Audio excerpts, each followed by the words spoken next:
السلام عليكم ورحمة الله تعالى وبركاته. الحمد لله الذي نزل الفرقان على عبده ليكون للعالمين نذيرا، وأشهد أن لا إله إلا الله وحده لا شريك له، وأشهد أن سيدنا ونبينا محمدا صلى الله عليه وسلم عبده ورسوله وصفيه وخليله المبعوث رحمة للعالمين بين يدي الساعة بشيرا ونذيرا وداعيا إلى الله بإذنه وسراجا منيرا. فصلى الله تعالى على خير خلقه محمد وعلى آله وصحبه وسلم تسليما كثيرا كثيرا. أما بعد، فأعوذ بالله من الشيطان الرجيم. كل نفس ذائقة الموت وإنما توفون أجوركم يوم القيامة، فمن زحزح عن النار وأدخل الجنة فقد فاز، وما الحياة الدنيا إلا متاع الغرور. وقال النبي صلى الله عليه وآله وصحبه وسلم: إذا وضعت الجنازة واحتملها الرجال على أعناقهم، فإن كانت صالحة قالت قدموني قدموني، وإن كانت غير صالحة قالت يا ويلها أين تذهبون بها، يسمع صوتها كل شيء إلا الإنسان ولو سمعه صعقا، أو كما قال صلى الله عليه وآله وصحبه وسلم. حمدا لله، إلهي بانكم mahadinaynaa masaajidka jaamica ee nagu soo kulmiyey. wallaahi kulligeen waxaan doonaynaa maaragtaana ilaahay inaan u dhowaano. a'immadeenna iyo culimmadeenna akhyaarta ee khayrka badan leh masaajidka ay nagu soo dhoweysay iyo majmaceenna barakaysan,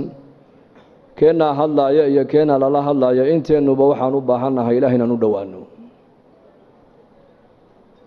inaan ilaahay u dhowaano, oon aakhiradeenna u diyaar garowno, oo adduunyadan aan ka qaadanna diin waxaan ahay ninka ka qaata u khasaaray. nolosha adduunyadu way bilaabantaa wayna dhammaataa. ilmaa dhashay haddaad maqasho noloshii adduunyada ayaa u bilaabatay. hebelow dhintay haddaad maqashona noloshii adduunyada ayaa ka dhammaatay. aakhiraduna way bilaabantaayo iyadu dhammaad ma leh. haddaad maqasho hebelow dhintay noloshii adduunyada ayaa ka dhammaatay, aakhiradii weyni ka badnayd baana u bilaabantay. hebel baa go-ay. innaku markaan maqallo markaaba waxaa la isweydiiyaa daday adduunye muxuu ka tegey. calamka samadoo dadka khalqiga ku noole malaa'igtuna waxay isweydiiyaan hebel maxaa ka soo horreeyey. innaku markiiba waxaan isweydiinaynaa markaan maqalno hebel baa go-ay muxuu ka tegey, laakiin malaa'igtu waxay isweydiinayaan maxaa ka soo horreeyey. nebigeennu calayhi salaatu wasalaam waa kay noo sheegee lahaa, meydka marka la qaadaayo buu nebigu yidhi degta la saarto ee nacashka la saaro, naftaa la sii waday hadday ahayd naf wanaagsan oo ilaahay taqaana oo adduunka dusheeda ilaahay amarkiisa qaadatay hadday ahaydna waxay leedahay anu waan liibaanay, horay ii geeya bay leedahay, qabrigayga horay ii dhiga. haddii naftaa la sii wada ay ahayd naf ba-an oo xun oo mujrimada oo dembi badan oo shar badan hadday ahaydna waxay leedahay tani way khasaartay, halkee baad ku wadaan. hadalka naftaasi ay leedahay cid kasta ayaa maqlaysa buu rasuulku yidhi, ilaa jinkiiyo insaga un baanan maqlayn. hadday labada la maqashiin lahaana dadku ismay aasayna way argagixi lahaayeen buu nebigu yihi calayhi salaatu wasalaam. maanta waa adduunya, berri waa aakhiro weeyaan. maalin buu nebigu arkay saxaabadiisa iyagoo meel fadhiya oo sheekaysanaya, laanna saxaabadu bashar bay haayeen. cabdilaahi bni cumar bnukhadaab baa lagu yidhi, asxaabta nebi maxamed may qusli jireen? haa, way qusli jireen buu yidhi, laakiin iimaanka qalbigooga ku jira ayaa buuraha ka weynaa buu yidhi. malaa'ig may ahayna bashar bay haayeen. sida innaku aan u shaqaysanay u shaqaysanayeen, sida innaku reere iyo ubad aan u leenahay si ka badan bay u lahaayeen, laakiin qulubtooda waxaa ku weynayd ilaahay baa ku weynaa, diinta ayaa ku weynayd, aakhirada ayaa ku weynayd. maalin maalmaha ka miduu nebigu arkay jamac asxaabtii ka mid oo meel iyakoo fadhiya marka ay sheekaysanayaan oy dhoolla caddaynayaan ee qosqoslayaan. markaa buu nebigu ku yidhi, low aghartum dikra haadimi ladaat la shaqalakum cama araakum canhu, yacni almowt. haddaad macmacaan dumiyaha xasuustiisa iyo sheekadiisa aad badsan lahaydeen buu nebigu yidhi qosolka aan nagu arkaayo waad ka mashquuli lahaydeen buu nabigu yiri calayhi salaatu wasalaam hadii asxaabtii nabi maxamed ay u baahdeen mar walba inuu nabigu dul joogo oo ilaahay xasuusiyo oo dhimashada xasuusiyo oo aakhirada xasuusiyo inakoo maanta zamankan joogna zaman alfitan zaman fitantii iyo mashaakilka ay bateen iyo fasaadku meel walba uu yaalana inteen uga baahi badannahay asxaabtii nabi maxamed in mar walba layna xasuusiyo ilaahay la kulankiisa aakhira inay jirto in lagu xasuusiyo inuu qabri ka dambeeyo in lagu xasuusiyo waa arin lagama maarmaan oo kulligan aan u wada baahannahay haddaad badin lahaydeen buu nabigu yiri macmacaan dumiyaha warkiisa iyo sheekadiisa qosolka aan nagu arkaayo buu nabigu yiri calayhi salaatu wasalaam maad haleesheen maanad qososheen waad ka mashquuli lahaydeen buu nabigu yiri calayhi salaatu wasalaam waagii barye iyo gobolkii dhacaba maalin kasti waxa uu bini aadamku u sii dhowaanayaan waa qabriga weeyaan qabriguna marka uu hadlayaa wuxuu leeyahay anu gurigii keliga ayaan ahay anu gurigii darxiga u saaxiibka ahaa baan ahay anu gurigii madoobaa baan ahay waxaad iga shaqaysato baad isoo dhiganayso iga heli doontaa nin reer madiino ansaariya janaasadiisii buu nabigu raacay calayhi salaatu wasalaam markii qabrigii la geliyay iilka la duldhigay ayuu nabigu saxaabadiisii ku yidhi istaqfiruu liakhiikum wasaluu lahu tathbiit fainahu al'aana yus'al buu nabigu yidhi calayhi salaatu wasalaam walaalkiin ilaahay dembi dhaaf u weydiiya su-aashii qabriga hadda la weydiinayaaye qowlka xaqa in lagu sugana ilaahay u weydiiya haddaa su-aashii qabriga la weydiinayaa buu nebigu yidhi calayhi salaatu wasalaam oo su-aasha qabriga waa maxay waa saddexdaas su-aalood weeyaan man rabbuka man nebiyuka maa diinuka mar allii markaa qofka innaku aan dhigna qabriga een ka imanno ka u dambeeya ka soo dhaqaaqaya shanqadhiisa la maqashin buu nebigu yidhi calayhi salaatu wasalaam laba malag baa u iman doonta alfataanaan deedna way fadhiisinayaan qofka saddexdaas su-aalood bay qof walba weydiinayaan hadduu boqor yahay waa la weydiin hadduu caalim yahay waa la weydiin hadduu maaragtaane weli yahay waa la weydiin hadduu faasiq yahay waa la weydiin bashariyadda adduunyada ku nool oo dhan saddexdaas su-aalood waa lala sugi doonaa man rabbuka ayaa ku rabbaynayey ayaa ku quudinayey ayaa ku arsaaqayey ayaad caabudaysay ayaad baryaysay ayaad rajaynaysay ayaad tala saaranaysay maa diinuka diintaadu maxay ahayd dhaqankaagu muxuu ahaa maxaad dhaqan ka dhigatood ku dhaqmaysay man nebiyuka ninka laynaga soo dhex saarayna maxaad u taqaanay marka qofkii muuminka adduunyada dusheeda ilaahay garanayay ee iimaanka qabay ilaahay baa yidhi yuthabbitu allahu aladiina aamanuu bilqowli athaabiti fi lxayaati addunya wa fi alaakhira wayowma yaquumu alashhaad ilaahay tabaaraka wa tacaala qofka muuminka iimaanka qaba saddexdaas su-aalood ee qabriga qof walba lagu weydiinayo ilaahay baa qofka muuminka ku sigi doono ilaahay baa jawaabta haleeshiin doona walaalayaal ilaahayna haynagu sugo allah haynagu sugo allahna inoo dhib yareeyo saddexdaas su-aalood baan qof kasta la weydiin doonaa marka muuminkii adduunyada dusheeda ilaahay kaga baqaayay ilaahay maad arkin laakiin rumee makhluuqaa kuu muuqda makhluuqaad arkaysaa laakiin khaaliqa lama arka adduunka inta la joogo jidhkaad arkaysaa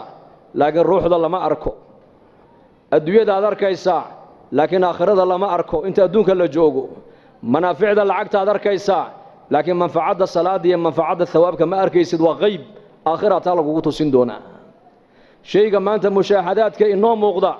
ayaa hadhow toola noqon doona muqayabaat wax kaa qarsoomay buu noqon doonaa shayga qaybka maanta kaa qarsoon waxa uu noqon doonaa wax hortaada imaadood aragto ayuu noqon doonaa maanta adduunyada ay noo muuqato aakhira ay nooma muuqato laakiin qofku markuu adduunyada ka intiqaalu dhinto laqad kunta fii ghaflatin min haada fakashafnaa canka ghidaa'aka fabasaruka alyawma xadiid waxaa la odhan doonaa daah iyo xijaab ayaa kaa saarnaa noloshan laakiin maanta daah iyo xijaabkii kaa saarnaa waan kaa qaadnee araggaaguba waa xadiid baa qofka la odhan doonaa oo adduunyadii baa noqon doontaa qayb bay noqoni doontaa ciyaalkiisii iyo dumarkiisii iyo daarihiisii iyo adduunyadiisii iyo lacagtiisii waa laga qarini doonaa waxaa markaa uu arki doonaa camalkii adduunyada uu soo qabtay hadduu shar ahaana wuxuu arki doonaa cuquubadiisii iyo cadhadiisii hadduu cuquubadii ilaahay cadhadii buu arkayaa hadduu khayr ahaana thawaabkii iyo ajarkii iyo khayrkii iyo xasanaadkii buu arkayaa adduunyadii waxay noqonaysaa wax kaa qarsoomay aakhiradiina wax ku muuqatay noqoni doontaa markaas marka ilaahay tabaaraka wa tacaala adduunka inta aan joogno lama arki karayo laakiin aayaadkii ilaahay baa la arkayaa wa min aayaatihi alleylu waannahaar habeenku waa aayad weeyaan aayad waa maxay macnaheegu waa calaamo ilaahay jiritaankiisa lagu garanayo maalintu waa calaamo ilaahay jiritaankiisa lagu garanayo guga iyo jiilaalku waa calaamo ilaahay jiritaankiisa lagu garanayo noloshiyo geeridu waa calaamo ilaahay jiritaankiisa lagu garanayo lab iyo dhidigu waa calaamo jiritaanka ilaahay lagu garanayo faqriga iyo qinadu waa calaamo ilaahay lagu garanayo jiritaankiisa caalamkan siduu u socdo waxaad ka dhex arkaysaa in ilaahay nidaamkiisu caalamka u shaqaynayo laakiin nidaamka ilaahay caalamkan uu ku maamulayo waa nidaam qayba waa laynaga qariyay ma arki karayno sida ruuxda jidhka ku jirta ishaadu aysan u arki karaynin gacanta dhaqdhaqaaqeega aad arkaysaa dhegta maqalkeega aad arkaysaa lugta socodkeega aad arkaysaa madaxa dhaqaaqiisa aad arkaysaa laakiin ruuxda bini aadamku ma arki karaan laakiin gaal iyo islaam halka markuu qof ka dhinto intuba qofka ka dhintay way u ooyaan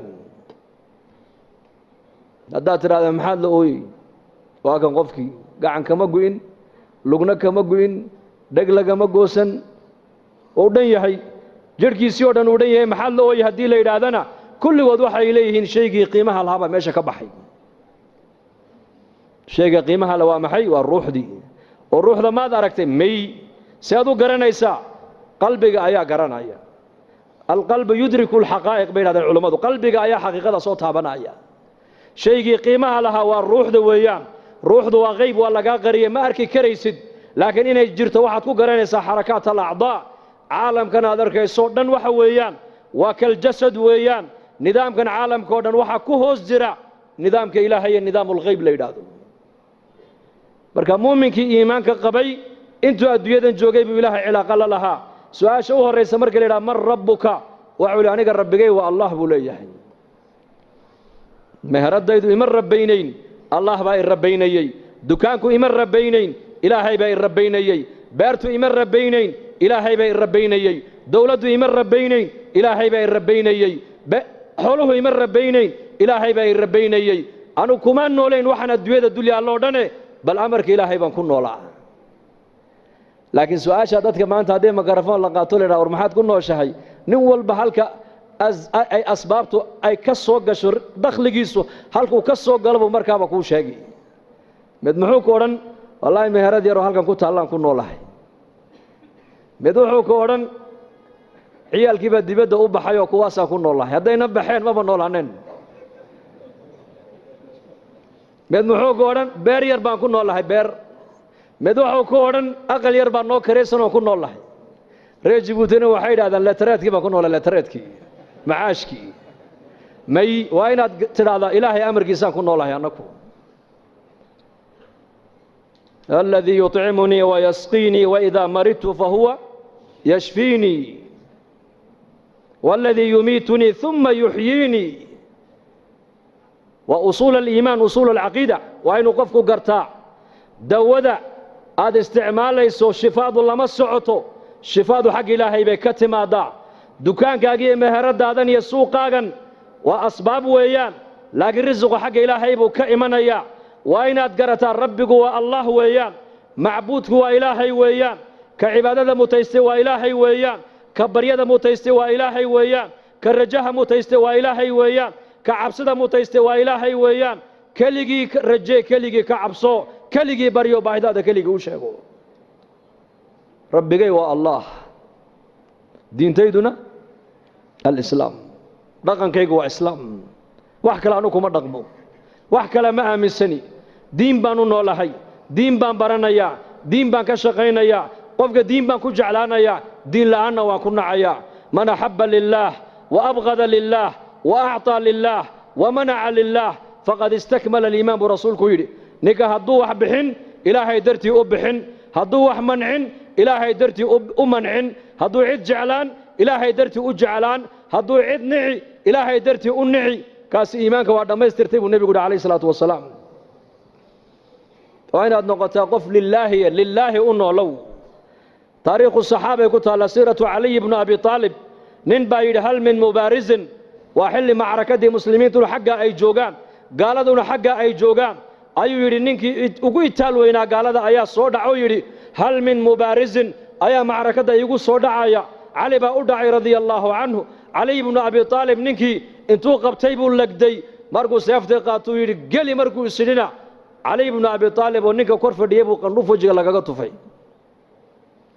markaasuu cali qandhuufaa lagu tufay wejigaa lagaga tufay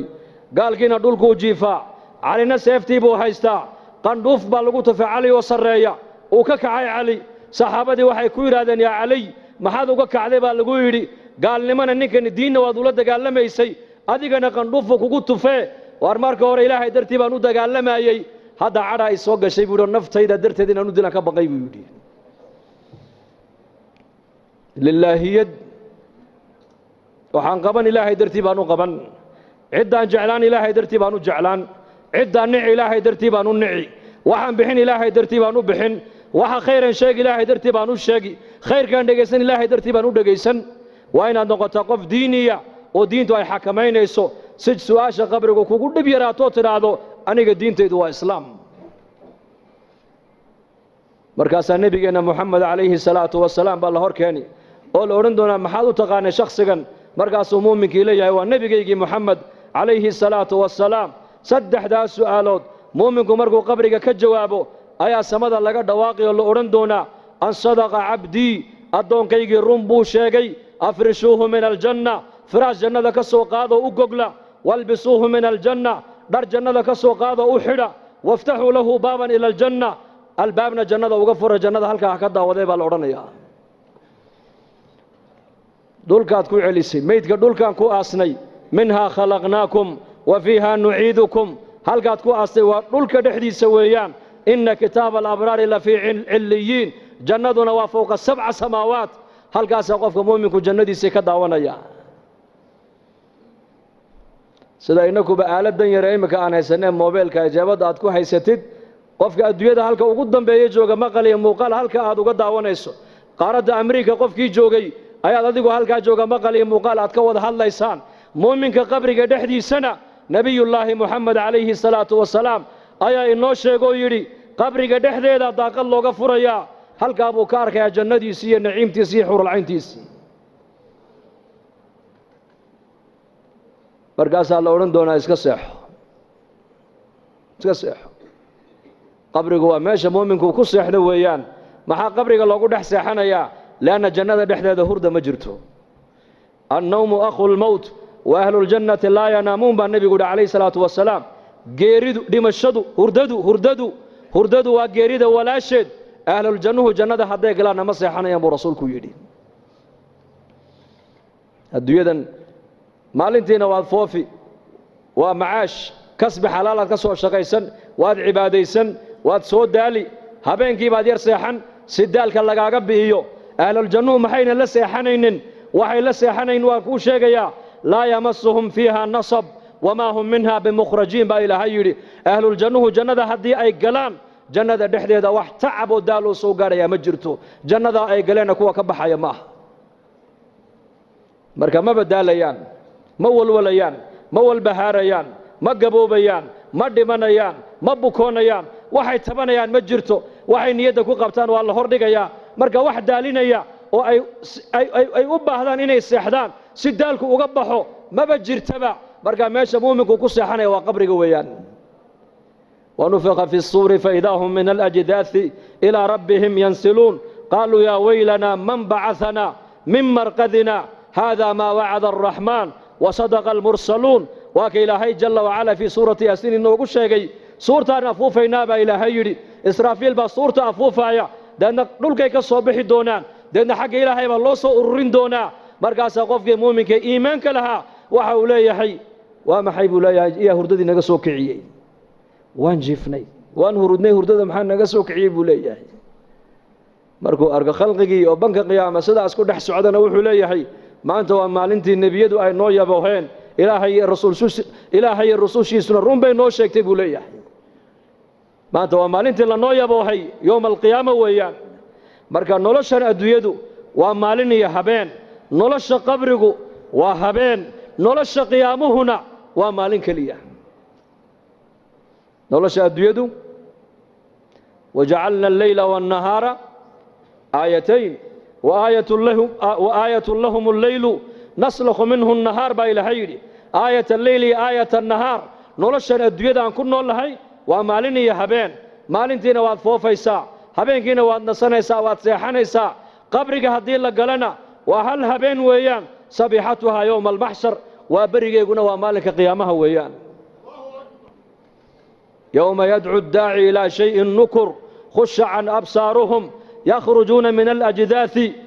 كأنهم جراد منتشر مهطعين إلى الداعي يقول الكافرون هذا يوم عسر بإله هيري نعم الدنيا انت اللي جوجو واحد جوجي سوا مالني هبين قبرك هدي لقو دغنا وهبين كليا هبين كاسو النبي نو شيغو يري قبرك waa laba mid weeyaan ama waa rawda min riyaad aljanna imma hufratu min hufar النار muuminkiina beerberaha jannada kamida looga dhigaya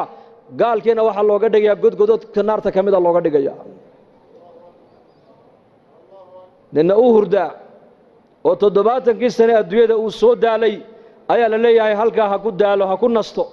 min aadam alayhi salaam laga bilaabo ila joogadeena wixii adduunyada bini aadan soo maray caalamul barzakh bay ku jiraan inna way hurda way nasanaysa oo waxa qabriga dhibaato kuwa kale ku haysta war uma hayaan way hurdaan maalinka qiyaamaha suurta la afuufo bay qabriga ka soo bixi doonaan laysa ala ahli la ilaha illa allah وحشة في قبورهم ولا حسرة في نشورهم وكأني أنظر إليهم وهم ينفضون تراب على وجوههم ويقولون الحمد لله الذي أذهب عنا الحزن إن ربنا لغفور شكور نبي عليه الصلاة والسلام وكيلها ذاتك أدونك دوشيد لا إله إلا الله إهل كيغا النقضة الله ينقدقو قبرك مركي قلان كوكليوب مايان maalinka qiyaamaha markay soo baxaan xasrad iyo nadaamo iyo murug galiya arki maayaan waxaad moodaa buu nabigu inaan u jeedoon arkaayo ayagoo qabuurihii ka soo baxay oo ciidda intay iska hurgufeen ay leeyihiin alxamdulilaahi alladii adhaba canna alxasan ilaaha waxaan ku mahadinaa naxdintiiyo murugtii annaka naga qaaday rabbigay waa kii dhaafitaanka badnaa ee shakuurka ahaa weeyaan ee afcaasha wanaagsan ee addoonku la yimaado raalliga kaga noqday weeyaan لأنه ويسوء بحيان يوم القيامة مالين تسرجوغا ويوم قرآن يوم بوشيغا هبين مشيغن يوم لا تملك نفس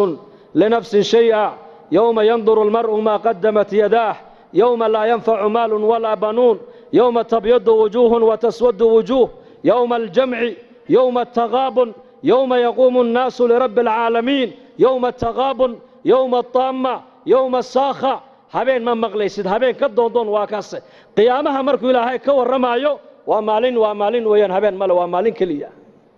wa fi yawmin kana miqdaruhu 50000 sana yawma idin tu'radun la takhfa minkum khafiyah yawma tabyaddu wujuhun wa taswaddu wujuh yawma ilaahay tabaaraka wa ta'ala yawmkaasina quraanka ilaahay noogu sheegay waa 50 sanadood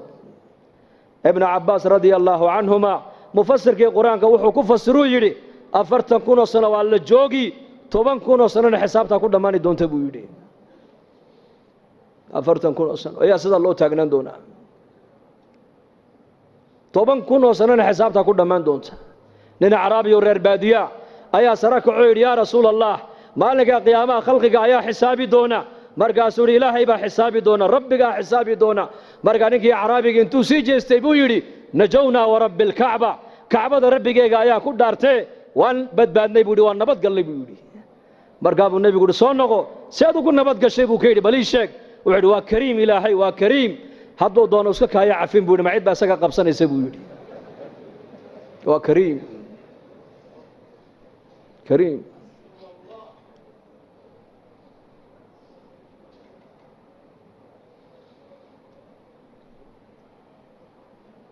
ما منكم من أحد إلا سيكلمه ربه ليس بينه وبينه ترجمان فينظر أيمن منه فلا يرى إلا ما قدم بنبي إنك ماذا مجرو هدو جرى نبو رسول كل أي ربي جيبوا قيامها الله كل مدونا الدونك يا ربي جي مالين عيد وكلا فعلين ليس مجرته لغة عربية لغة واضح الله يا حاجة ميدكتو ايجي عمل جيسيبو اركي حاجة بدحدو ايجي عمل جيسيبو اركي هورتيسو ايجي نارتيبو اركي فاتقوا النار ولو بشق التمر ابو نبي يقول عليه الصلاة والسلام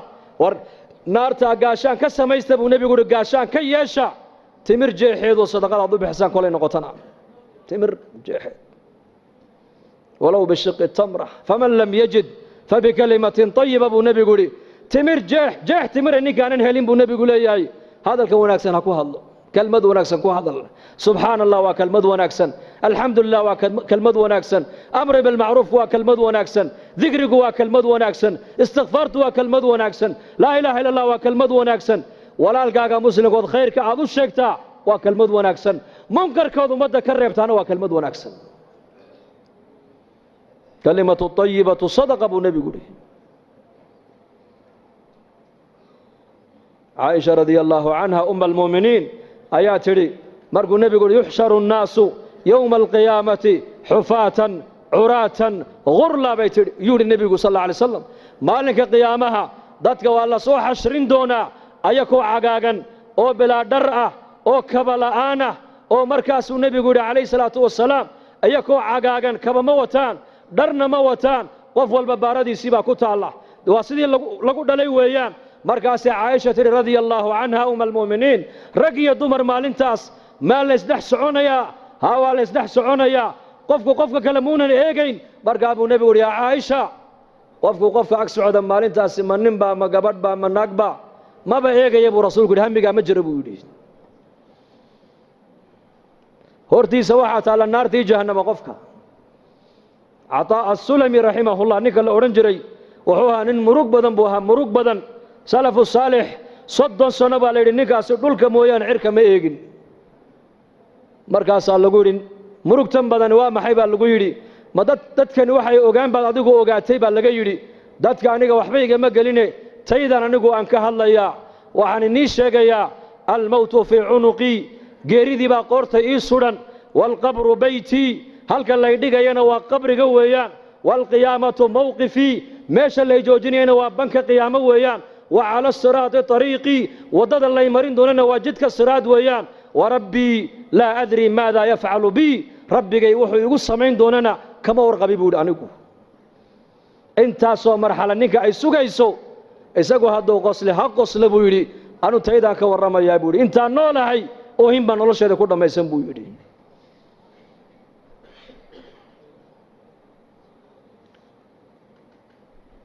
ما انت وادويو بريتولا وآخره ويان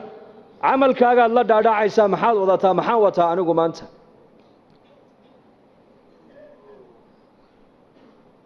أم المؤمنين عائشة رضي الله عنها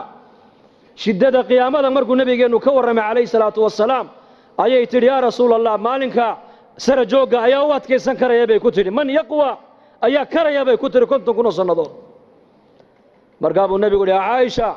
وفك مؤمنك إيمان كله ee adduunyada dusheeda ilaahay ku soo adeecay waa loo fudaydin salaada faradka inta tukataan in laag baabanka qiyaamo looga dhigi buu yidhi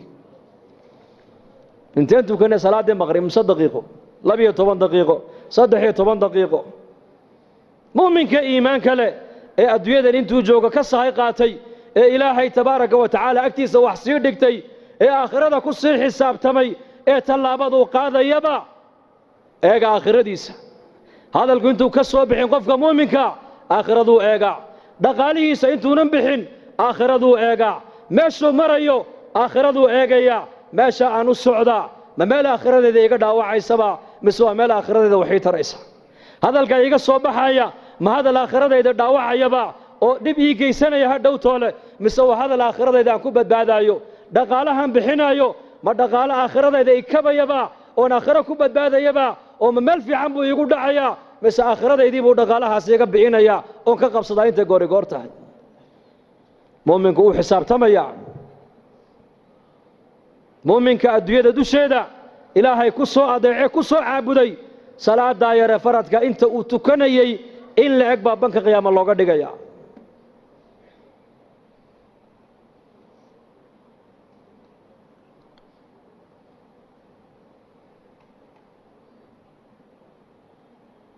dadkii ilaahay yaqaanay daraariya habeen aakhirada hortaalla iyaka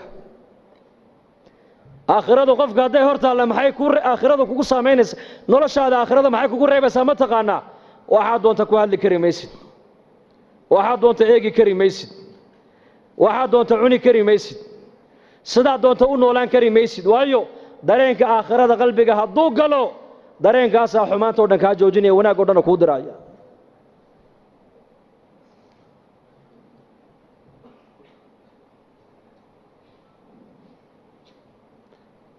dareenkaasaa qofka qabanaya qofku inuu macsiyadda waxa kaa qabanaya waa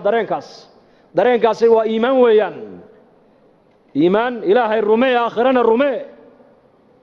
ilaahay rumee aakhirana rumee waa labada nebiyadu dadkay ugu yeedhayeen nebi kastoo adduunka la keenay ummadda ilaahay xaggiisuu ugu yeedhay aakhiradana xaggeegu ugu yeedhay waxa ilaahay kaaga raalli noqona waa iimaan iyo camal saalix waxa aakhiradaadu ku badbaadaysana waa iimaan iyo camal saalix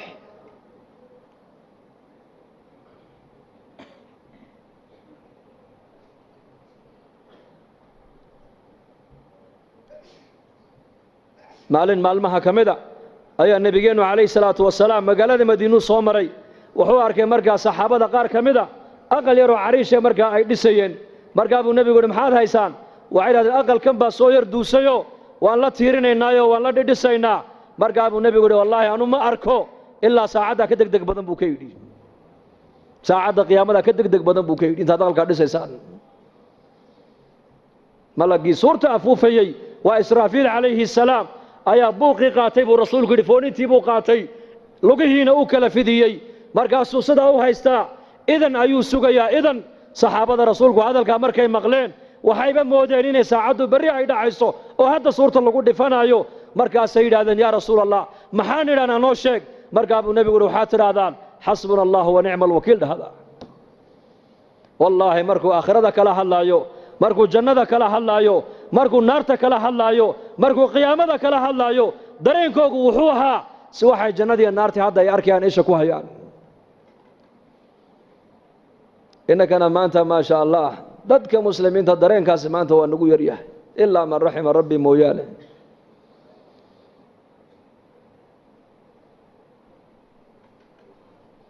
lanna qalbigan uu saamoobaa qalbigu إن القلوب لا تزدأ كما يزدأ الحديد إذا أصابه الماء برتا حديدك بيوه هدي تابتان دحل بيكون ريبان بيوه قلبك بني آدم كنا دحل بو يشاء ها قلبك دحلينا يا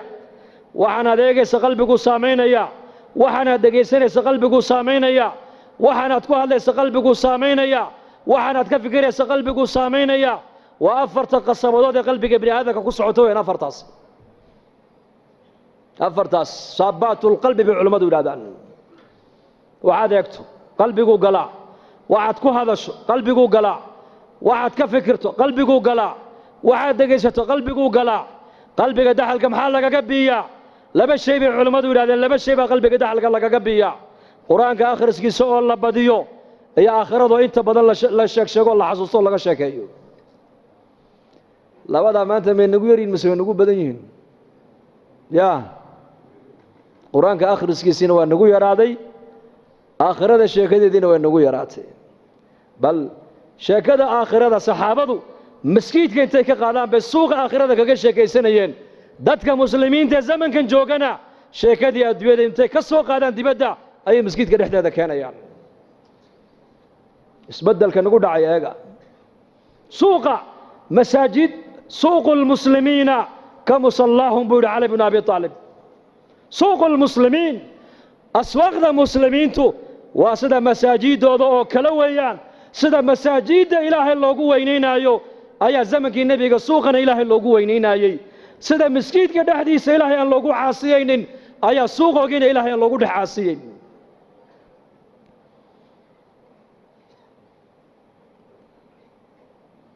إنك أنا زمن كنا ما أنت شيء كذي دبادة تالي أي الله جاي أبا إن لك أنا مسجد كجوديهيس نبو أركي النبي عليه الصلاة والسلام مسجد كده حديث بيله كي يبو هنا يا مرقابو النبي يقول إلهي كوم السوء اللي يبو كيدي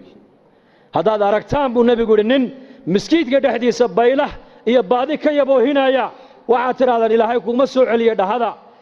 أركتانا نن مسجد كده حديث جناعسي هي تجارة كده سمينا ينا وعاتر هذا إلهيكم بركة هذا إنما بنيت المساجد لما بنيت لها مساجد وحي لو دسي با لو دسي رسولك يري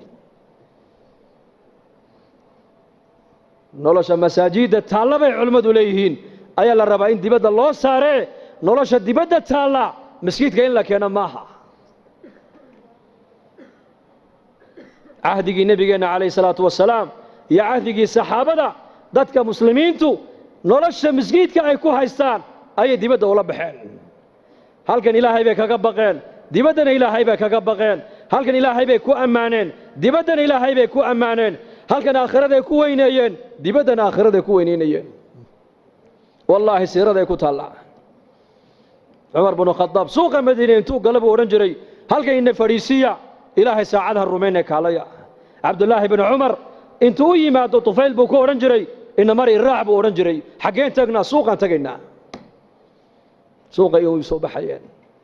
hadana maalin kale uu yiri mari raac hadana maalin saddexaad buu yiri raac وعبد الله بن عمر ابن عمر بن الخطاب يا طفيل وتابعيها مالكاسو مرقا دور عيسى مرقو سوقي كحل عليي وكحل عليي بوكير يا ابن عمر سوق وان دقيسا مالين والبا بداعدنا كما سو يبستد بداعدنا وما يبقيسد بداعدنا ما سو بايعدد ما لها ددكو فديانا نما فريسيسد ورالكن ان فريسي بو halkan noogu sheekay bukaydi oo halkan diinta nagu bar sheekada saxaabadu diin bay hayd marka ibn Umar baa ku yiri waraa kaagan caloosha buuran li inma naqdu min ajli as-salam waxaanu ka lahaynaa waxa weeyaan dadka inaan salaano baanu ka lahaynaa buu ka yiri assalaamu alaykum wa rahmatullahi wa barakatuhu baanu ka lahaynaa waa duco weeyaan ducada baanu ka lahaynaa muslimiintaanu ducaynaynaa iyaguna way noo ducaynayaan boqol qof baanu ducaynaynaa boqolkaasi way noo jawaabayaan waa duco laga yaabaa boqolka awliya ilaahay intay ku dhex jirto in ilaahay ducadooda noo aqbalo salaada muslimiinta la siiyo waa maxay salaanteenu assalaamu alaykum nabadgelyadii ilaahay iyo naxariistii ilaahay iyo barakaadkii ilaahay korkaaga ha ahaadaan kii kale muslimka waxa ku leeyahay adigana nabadgelyadii ilaahay iyo naxariistii ilaahay iyo barakaadkii ilaahay korkaaga ahaadaan buu ku leeyahay salaantaas la soo kala haynaa boqol qof baa salaamayna 200 qof baa salaanta ummadda salaamayna way noo jawaabayaan waxay garanayeen saxaabadu in salaanta muslimiinta ay la dhaxmareen ilaahay intuu u aqbalo inay nabadii helaan oo naxariistii helaan oo barakadiina ay helaan inagu bagaashka iyo badaacada iyo adduunyada loo kala lahaa mooyaane sunnaha nabiga loo kala lahayo lagu noolaan laga madhaxsana maanta salaantaas lagu dhargaya علي بن أبي طالب إنه يمدو كيري صاحب العيال بانهي معيشتي بايقو أتكاته مركز لعلك تنام بعد صلاة الفجر بوكيدي ما لها صلاة الفجر كذب آيات صحتها بوكيدي مركز ما يمسحه لعلك تمشي أمام من هو أكبر منك سنا بوكيدي ما لها قف كهدا أوين مركز لا صعته آيات هر صعتها بوكيدي هذا هر مرتاع markaas wuri may hadana markaa ducaysanaysid ma laga yaabaa inaad labadaada waalid ilaahay dambi dhaaf aanad u weydiin markaas wuri ha markaa barta arsaaqada ka xidhay waa taas labada waalid ducada ku darbu arsaaqada ku furmiye meelaha inagu imika wax ma ka eegnaa ya may salaanta dadka ay salaamayaan bay rizqa ka dhaxarkayeen والدك دعادي سووا دعينين بالرزق كده حركيين استغفارته أي بدنيين بالرزق كده حركيين صلاة الضحى أي تكنيين بالرزق كده حركيين صلاة الضحى عهد النبي عليه الصلاة والسلام واحد موديس الصلاة جمعين لتكنيين مسكيت زحمة يعيدك كده عيا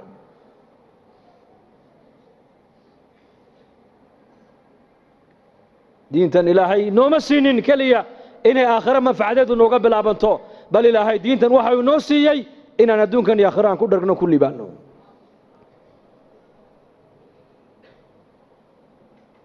marka noloshana adduunyada intaan haysano waa fursad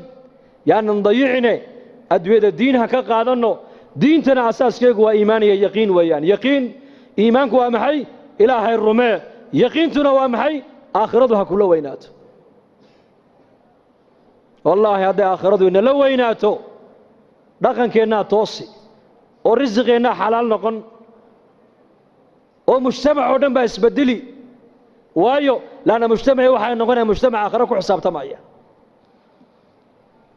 sidii labadii nin ee xadiiska nabigu noogu sheegay fi sunan nin baa nin dhul ka iibiyey dhulkii markuu gatay waa dhul beereed buu ahaa uu falay markaa khasna dahaba markaa uga soo baxday jarra min adahab uu qaatay uu la ordo ninkii lahaaba uu keenuu ka yidhi war dhulkaad iga iibisay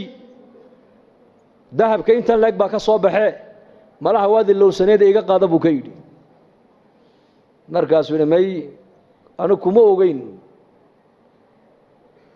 adaa ilaahay kaa siiyey adaa iskale iska qaada buu ka yidhi war waxaan adigaa le iga qaado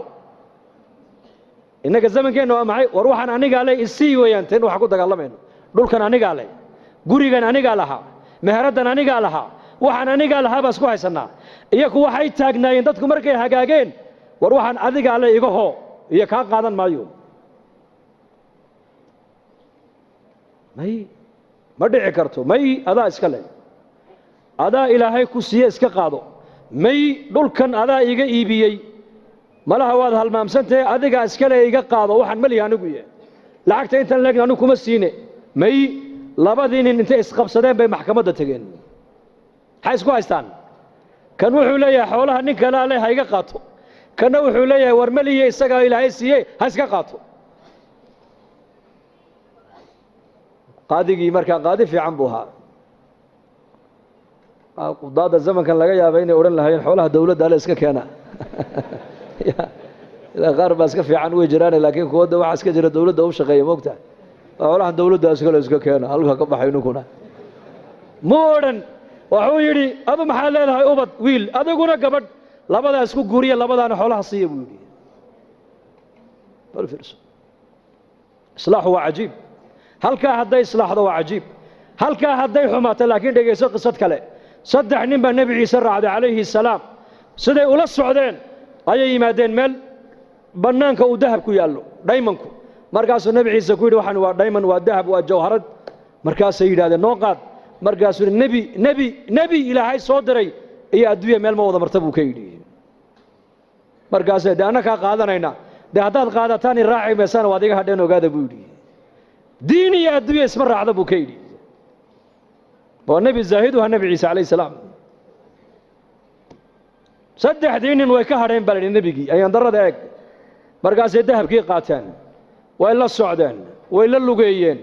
la lugeeyeen magaaladii markay u dhowaadeen bay yidhaahdeen haddaan maalin galno waa lanaga dhici habeen han ku beegno laakiin waa gaajoonaynaa way tashadeen waxay yidhahdeen laba dahabkaas sii ilaaliso midna magaalada intuu tego cuntahay noo soo qaado yuuna cidna inoo sheegin waa hagaag kolkuu ka dhaqaaqay labadii dahabka ku hadhay ilaa shayddaankiiba dhiigga bini aadamka dhex socdee ayaa wuxuu yidhi mid walba midka kaluu ku yidhi dahabkan labadeennu buu nagu fiican yahe ninkaa markuu yimaado aniguna waan la hadlay waan jeedin adiguna midida halkaa ka geli maydkiisana bahosha han ku ridno han ku aasno dahabkana labadeennu han kala qaadanno marxaba kiina uu sii socdaa shayddaanka isagana dhiiggiisii ku dhex jiro wuxuu ku yidhi dahabkan adiga unbuu kugu fiican yahe cuntada intaada soo cun ayakana u soo sumee markay dhintaana dahabka iska qaado maxaa ka dhacay kula tahay meeshaas uu yimiday cuntadiibuu u dhigay isagii bay khaarijiyeen cuntadii bay cuneen iyagiina way iskhaarijiyeen nebiyullaahi ciise calayhi salaam ayaa soo maray dahabku halkii yaalla iyo saddexdoodii oo mayda markaasuu xawaariyiintii ku yidhi adduunyadii ubadkaygu sidaas ku galeen eega buu ka yidhi waa kaas halkaas halka laga hagaagaa waa qalbiga halka laga xumaadana waa qalbiga inna fi ljasadi mudqa idaa salaxat salaxa aljasadu kulluhu wa idaa fasadat fasada aljasadu kulluhu alaa wahiya alqalbi buu nebigu yihi calayhi salaatu wassalaam waryaada buu nebi maxamed uu ina leeyahay dhegay jidhka bini aadamka waslad baa ku jirta hadday hagaagto jidhkao dhan baa hagaagi hadday baanaatana jidhkao dhan baa baanaanoo xumaan taasina waa qalbiga buu rasuulku yidhi qalbigana wax kale ma hagaajiyaan qalbiga lacag ma hagaajiso qalbiga waxa kaliya hagaajiya waa markay degto ilaahay macrifadiisu macrifatullah Uthman bin Affan Allah raalli ka noqday addoomihiisii addoon ka miduu u yeedhay maalin wuxuu idhi lacagtan qaad abudar alkhifaari u gee hadduu lacagtaa abudar hadduu lacagtaa kaa qaatana xor baa tahay buu ka yidhi xor waan ku xoreeyey abudarna markaa magaalada madiina dibaddeeduu deganaa ribda meel la yidhaah oo cuثmaan binu cafaan baa ku yidhi halkaa u guur adigu waayo waa nin zaahida buu ahaa qarnigii nebigaad mooddaa inuu joogo isagu dadkan taabiciintaee diinta ku soo gadaal dambe ka yimid ay adduunyaday la yimaadeen oo dhanna uu nafinaya isagu dharkii nebi maxamed uu kaga dhintay buu sitaa weli cariishkii nebi maxamed uu ku ogaana uu galaa cuntadii cahdigii nebiga uu nebiga la cunayana weli uu cuna isagu abudar alkhifaariyi radia allahu canhu marka ninkii addoonka ah lacagtii buu la soo orday meesha ma soo dhigan nin baa lacag diidi kara soo sidaa maaha inde ma nin baa lacag diidaya waa iska jecel lahay oo u yimiday uu salaamay wuxuu hi amiirkii mu'miniinta cuثmaan baan salaan kaaga sidaa waan kaa qaaday bal warran isaga ka warran daar alkhilaafa ka warran masjidkii nebiga ka warran muslimiinta xaalkooga ka warran markuu uga warramay ayuu yidhi lacagtana uu ii soo dhiibo wuxuu yidhi abudar u gee lacagtaas markaasuu yidhi maxaan ka dhigaa wuxuu idhi dee ha u kaalmaysta adduunyadiisa markaasuu yidhi u celiyo waxaad ka tidhaahdaa anigu uma baahniye cid iiga baahi badan baa madiino joogtee ciddaas sii ka dha buu yidhi innaga maanta lacag nin diidi karaa uu yar yahay maanta zamankan waayo waxay naga dhaadhacsan lacagtu waxbay tartaa iyaga waxaa ka dhaadhacsanayd may lacagtu wax ma tarto ka wax taro waa ilaahay baahidayda ilaahay baa ii daboolaya xaajaadkayga ilaahay baa ii quminaya waxaan u baahanahay ilaahay baa ii haya cid kale wax iima hayso lacag uma baahni baa ka dhaadhacsanayd iyaka laakiin ilaahay amarkiisaan u baahanahay ducaan haystaa salaad baan haystaa istikfaar baan haystaa qur'aan baan haystaa acmaal baan haystaa qalbiguna wuxuu ku xasilaya waa diin weeyaan adduunye maaha markaasuu ninkii yaabay war iska qaado may u celi markuu arkay inuu ninkan lacag uunan u jeedin uu qaadanayn ayuu runta u sheego wuxuu ku yidhi amiirka wuxuu igu yidhi hadduu abudar lacagtaa kaa qaato xor baa tahay buu igu yidhiye ar walaal addoonnimada han ka baxe i xoreeyoo lacagtan iga qaada buu ka yidhi markaasuu yidhi kaa qaadan maayo waxaad doonto akhri markaasuu hor iga qaado oo ii naxariiso maxaan kuugu naxariistaa haddaad lacagtaa iga qaadato waan xoroobay buu ka yidhi wuxuu ku yidhi abudar dhegayso hadalkuu ku yidhi eeg haddaad adigu qaadashada lacagta aan kaa qaaday aad ku xoroobayso anna addoon baan ku noqonayaa buu yidhi marka halka adoo aad ka baxday inaan anu galo ma jecli buu ka yidhi anuu addoon xor aan ahay buu yidhi xor bas uu yaabay ninkii lacagta isagoo wadu cusmaan u keenay wuxuu yidhi waad ogeyd markaad igu lahayd hadduu lacagtaa kaa qaato xor baa tahay waad ogeyd ninkan inuu yahay nin aakhiro nin adduunye u jeeda maaha abudar alkhifaari lacagta dhaliili mayno ha shaqaysan qofka muslimka lama leh laakiin adduunyada gacantaa ku hayso diintaadii aakhiradaadana qalbigaaga ku hayso maanta adduunyadii iyadaa maanta adduunyadii nafuushay saxaabadu adduunyada sida faraska loo fuulo ayay u fuushanayeen iyaku adduunyada iyakaa fuushanaa innakana maanta adduunyadii bay nafuushay maanta waa ka tukan kari laanahay diintii baan ka baran kari laanahay diinteenni wakhti ku bixiya bay culimmadu leeyihiin wakhti waa ku bixin kari laanahay maxayna haysta waxayna haysta waa adduunyo adduunyada maxay kula doonaysaa adduunyadu inaad iyada la joogto bay doonaysaa hayga tagin bay adduunyada ku leedahay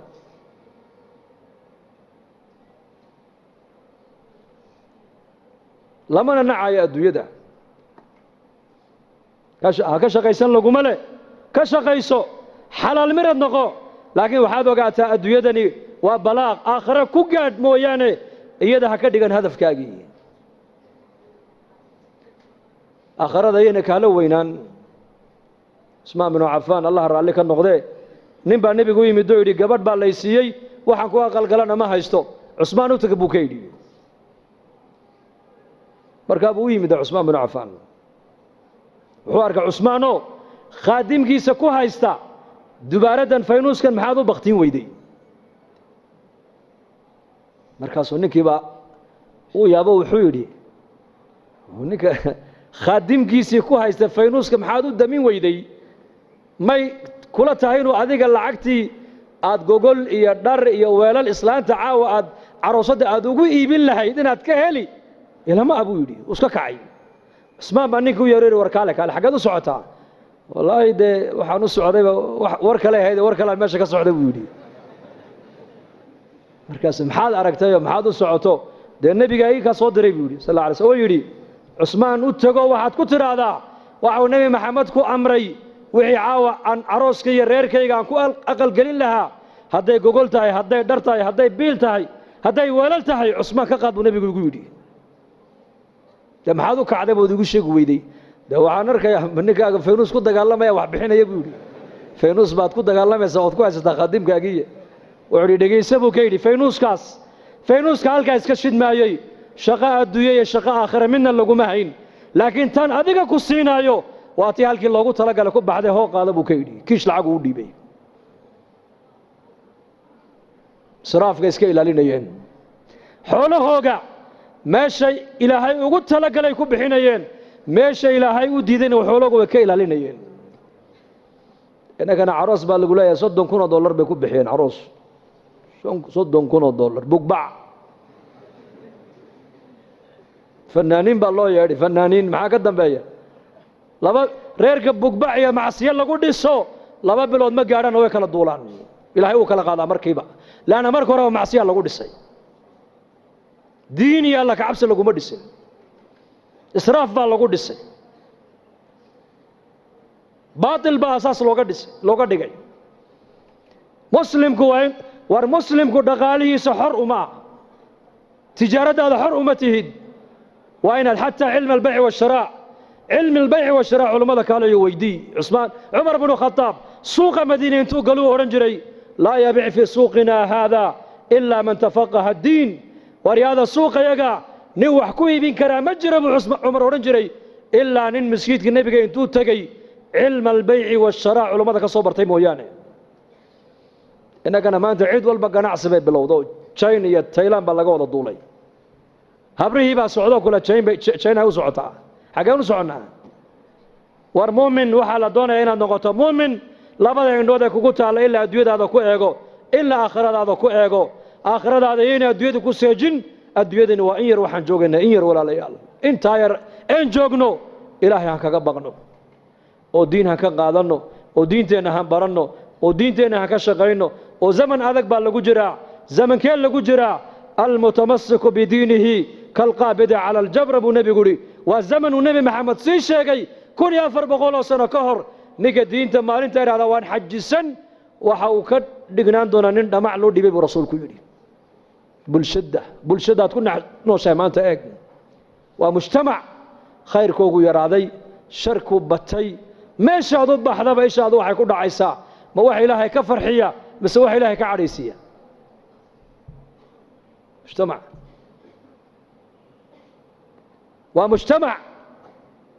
qofku hadduu yidhaahda maanta sunnaha nebiga ku fara adayg way adkaanaysaa inuu qabsado ilaahay u dhib yareeyo mooyaane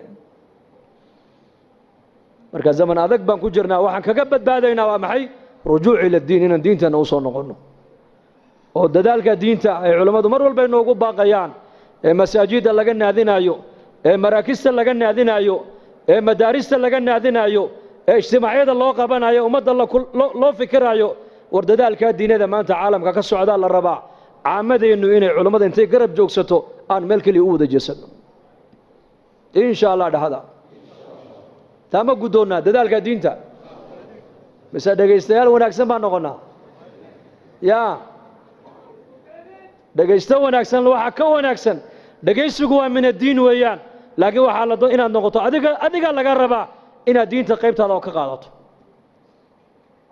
waad ka qaadan kartaa saxaabada rasuulku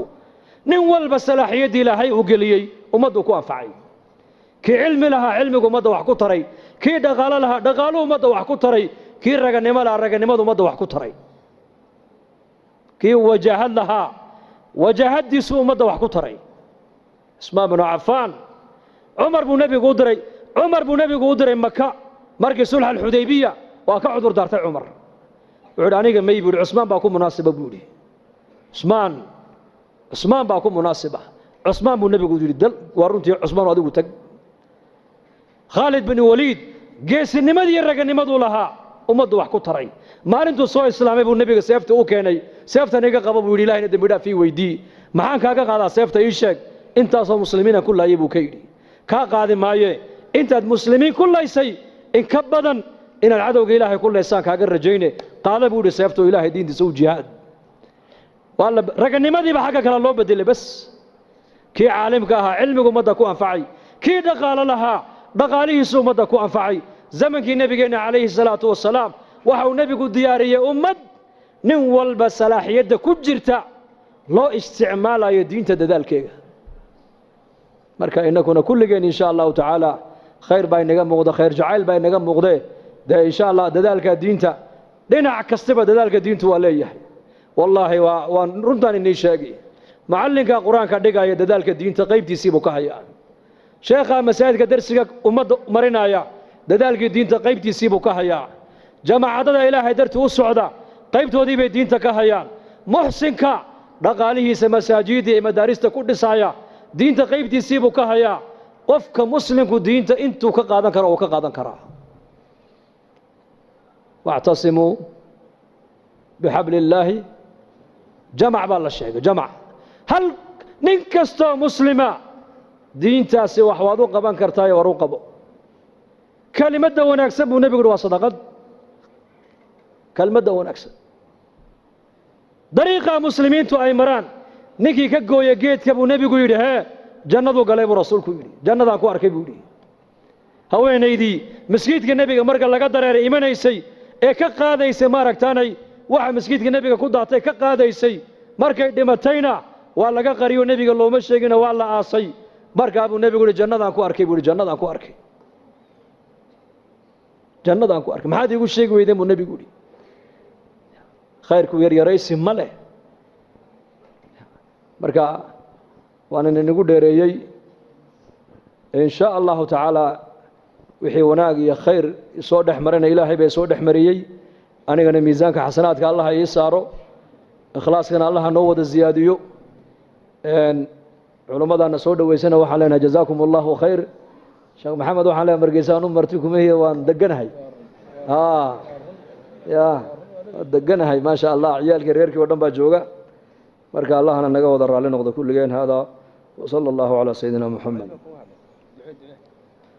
bismillah alhamdulillah thana'u lillah wa salatu wassalamu ala rasulillah sallallahu alayhi wasallam اللهم اقسم لنا من خشيتك ما تحول به بيننا وبين معاصيك ومن طاعتك ما تبلغنا به جنتك ومن اليقين ما تهون به علينا مصائب الدنيا متعنا اللهم بأسماعنا وأبصارنا وقواتنا أبدا ما أبقيتنا واجعله الوارث منا واجعل ثارنا على من ظلمنا وانصرنا على من عادانا ولا تجعل مصيبتنا في ديننا ولا تجعل الدنيا أكبر همنا ولا مبلغ علمنا ولا إلى النار مصيرنا واجعل الجنة هي دارنا ولا تسلط علينا بذنوبنا من لا يخافك فينا ولا يرحمنا اللهم اشف مرضانا ومرضى المسلمين وارحم موتانا